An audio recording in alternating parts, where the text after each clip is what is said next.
Bismillahirrahmanirrahim. Assalamualaikum warahmatullahi wabarakatuh. Perkenalkan, nama saya Muhammad Hilman Imaduddin.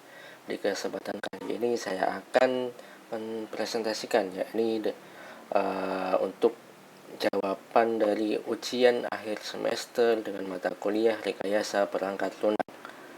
Untuk soalnya sebagai berikut. Yang pertama yaitu observasi dan pilih salah satu aplikasi di bawah. Ini ada e-commerce, kesehatan, atau aplikasi lainnya. Terus buatlah penjelasan hasil observasi seperti itu. Lalu yang kedua, asumsikan terdapat penambahan dua kebutuhan fungsional yang mengandung transaksi. Lalu buatlah dokumen SRS. Nah,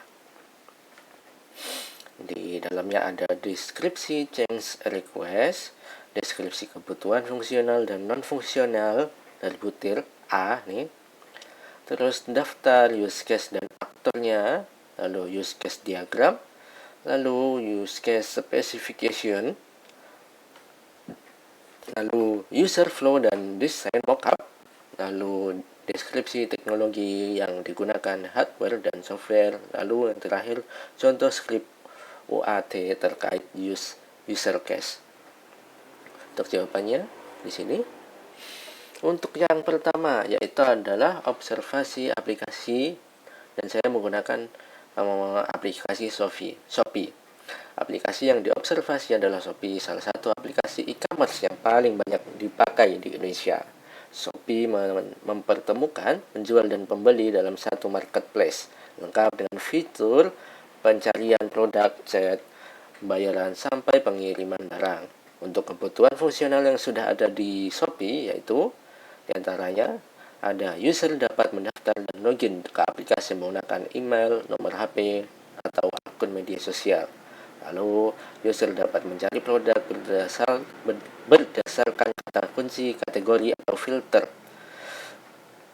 Lalu user dapat menambahkan produk ke keranjang belanja sebelum check out. Lalu user dapat melakukan check out dan membayar menggunakan berbagai metode, yaitu ShopeePay, transfer bank, COD, ataupun kartu kredit. Lalu user dapat melacak status pesanan mulai dari diproses, dikirim, sampai diterima. Lalu user dapat memberikan ulasan dan rating setelah pesanan selesai. Penjual dapat mengelola toko, menambah produk baru, dan membalas chat dari pembeli. Nah, ini untuk soal yang kedua, untuk penambahan dari SRS. Untuk deskripsinya dari change request-nya ada dua, yaitu fitur nego harga dengan deskripsinya menambahkan fitur yang memungkinkan pembeli mengajukan tawaran harga ke penjual sebelum melakukan pembayaran. Penjual dapat menerima, menolak, atau membalas dengan harga lain. Untuk alasannya, dapat banyak pembeli di Indonesia terbiasa dengan menawar harga. Nah, fitur ini bisa meningkatkan interaksi pembeli dan penjual dan peluang transaksi terjadi. Lalu yang kedua yaitu fitur pembeli bareng atau patungan. Menambahkan fitur yang memungkinkan beberapa pembeli patungan membeli satu produk secara bersama-sama dengan pembayaran yang otomatis terbagi sesuai jumlah peserta. Cocok untuk barang yang lebih murah jika dibeli beberapa unit sekaligus, misalnya paket grosir. Nah, dan meringankan beban biaya tiap pembeli. Nah, untuk kebutuhan fungsional dan non-fungsional. Nah, di fitur harga, fungsionalnya adalah sistem dapat menekan tombol ajukan nego harga pada halaman detail produk. Pembeli dapat mengirimkan tawaran harga serta catatan opsional ke penjual.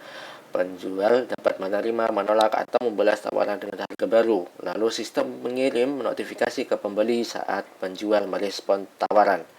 Lalu pembeli dapat langsung check out dengan harga yang sudah disepakati. Sistem menyimpan riwayat nego untuk keperluan pelacakan.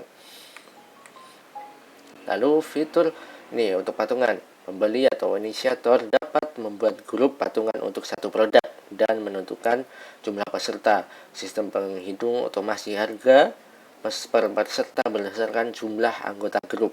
Inisiator dapat membagikan link undangan ke grup teman. Lalu setiap anggota grup dapat membayar porsi masing-masing secara terpisah. Sistem menampilkan status pembayaran tiap anggota, lunas atau belum secara real time. Lalu sistem otomatis meneruskan pesanan ke proses pengiriman setelah semua anggota melunasi pembayaran. Untuk kebutuhan non-fungsional, performance, sistem harus merespon aksi nego atau update status pembayaran dalam waktu maksimal 2 detik. Lalu security-nya, data transaksi dan pembayaran harus terenkripsi.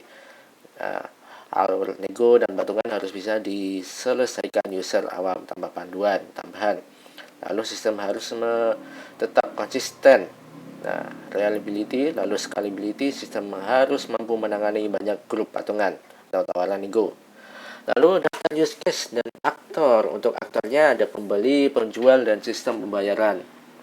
Dan untuk daftar use case-nya, ini ada use case ajukan tawaran harga dengan aktornya pembeli, keterangannya pembeli mengirim tawaran harga ke penjual. Lalu use case merespon tawaran dengan aktornya penjual, penjual terima atau tolak atau balas tawaran. Ada beberapa use case di bawahnya, yaitu check out harga nego, buat grup patungan, gabung grup patungan dengan aktornya pembeli. Ini untuk keterangannya. Lalu ini bayar porsi patungan, pantau status pembayaran. Untuk use case-nya seperti ini. Nah, untuk use case diagramnya seperti ini. Ada pembeli, penjual, dan sistem pembayaran. Pembeli itu bisa ajukan tawaran harga, merespon tawaran, check out harga nego dari sini. Dengan penjualnya itu membuat grup patungan dengan pembelinya ini, lalu gabung grup patungan pembelinya, lalu ini juga pembeli bayar porsi patungan, lalu di sistem pembayaran itu bakal terpantau lalu dikirim notifikasi. Untuk use case specification, use case 1 check out harga nego nih dengan aturnya pembeli. Deskripsinya, pembeli menyelesaikan pembayaran menggunakan harga yang sudah disepakati hasil nego dengan penjual. Lalu precondition, penjual sudah menyetujui tawaran harga pembeli dan harga nego masih berlaku, belum kadaluarsa. Untuk payment flow-nya seperti ini.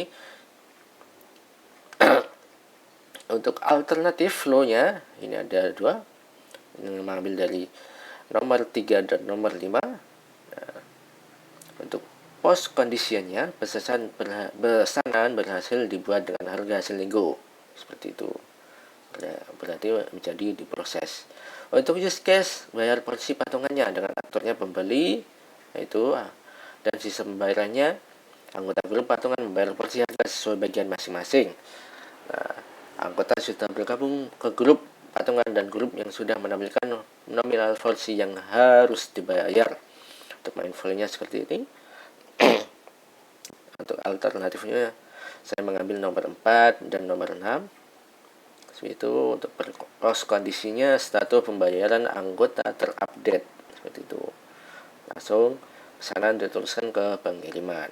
Untuk user flow dan desain markup, ya, ini untuk user flow-nya, nego harganya, buka halaman produk, tekan, ajukan nego harga, isi form tawaran harga, kirim tawaran, tunggu respon penjual jika disetujui jika dengan harga nego, lalu pembayaran selesai. Untuk gambarannya, ini halaman data produk, form ajukan tawaran, untuk notifikasi, respon penjual yang seperti ini. Lalu untuk user flow, ya, untuk beli barang atau patungan, buka halaman produk, pilih jumlah peserta patungan, buat grup patungan, bagikan link undangan ke teman anggota, bergabung dan membayar porsi masing-masing. Setelah semua lunas, pesanan otomatis diproses dan dikirim, seperti ini. Lalu untuk deskripsi teknologi yang digunakan, untuk hardware-nya smartphone atau PC laptop, lalu server cloud dan koneksi internet. Untuk servernya kita menggunakan front end mobile, Flutter ataupun React Native. Nah, untuk backend-nya bisa pakai Node ataupun Laravel. Untuk database bisa MySQL atau Postgres. Lalu payment gateway-nya bisa Metron atau Sendit. Lalu cloud hosting-nya AWS ataupun Google Cloud Platform. Untuk notification service bisa Firebase Cloud Messaging. Nah, lalu untuk contoh script UAT-nya ini untuk user acceptance test. Untuk Untuk YT1, pembeli mengajukan tawaran harga. Untuk langkah pengujiannya, buka produk, tekan ajukan nego, isi harga tawaran, lalu kirim.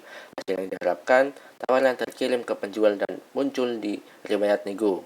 Untuk statusnya lulus. Lalu yang kedua, penjual menyetujui tawaran. Untuk langkahnya, buka notifikasi tawaran, tekan disetujui. Lalu hasilnya, status berubah menjadi disetujui dan membeli menerima notifikasi.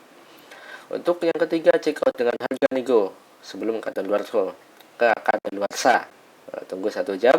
Setelah nego disetujui, coba check out. Sistem menolak dan menampilkan harga sudah tidak berlaku.